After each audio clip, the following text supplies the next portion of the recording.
بسم اللہ الرحمن الرحیم۔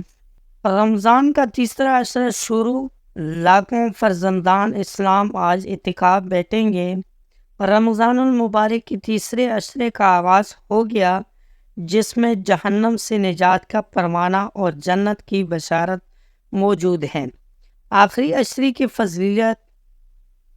فضیلت اس لیے بھی زیادہ ہے کہ اس میں اللہ کی عبادت گزار بندے اعتکاف بیٹھتے ہیں۔ اعتکاف ماہ رمضان کے آخری عشرے کے اہم عبادات ہیں۔ اس کی فضیلت کو دیکھتے ہوئے اس سے سنت کفایہ کہا گیا ہے۔ نبی کریم صلی اللہ علیہ وسلم بھی رمضان المبارک کے آخری 10 دن اعتکاف کیا کرتے تھے۔ امام انبیاء حضور نبی کریم صلی اللہ علیہ وسلم نے فرمایا، جو شخص رمضان کے آخری عشرے میں اعتکاف کرے تو اس سے 2 حج اور 2 عمروں کا ثواب ملے گا۔ اعتکاف کا لغوی معنی ٹھہرنا یا رکنا۔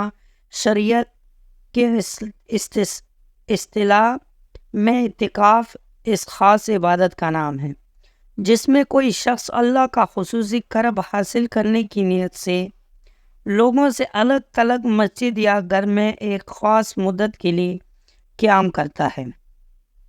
پاکستان بھر کی طرح لاہور میں بھی لاکھوں فرزندان اسلام آج اعتکاف بیٹھیں گے تاکہ اللہ تعالیٰ کا قرب حاصل کرنے کے ساتھ ساتھ برکتیں سمیٹ سکیں۔ رمضان کے آخری عشرے کے طاق راتوں کی بڑی فضیلت ہے۔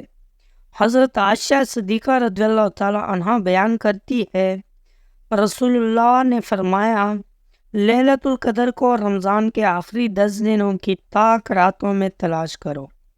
دوستوں، آپ کو آج کی ویڈیو کیسی لگی؟ امید ہے کہ ویڈیو پسند آئی ہوگی۔ اگر ویڈیو پسند آئی ہو تو ویڈیو کو لائک کر لیں، کمنٹ میں اپنے رائے کا اظہار ضرور کر لینا اور چینل کو سبسکرائب کرنا مت بھولیں۔ ملتے ہیں اگلی ویڈیو میں، تب تک کے لیے اللہ حافظ۔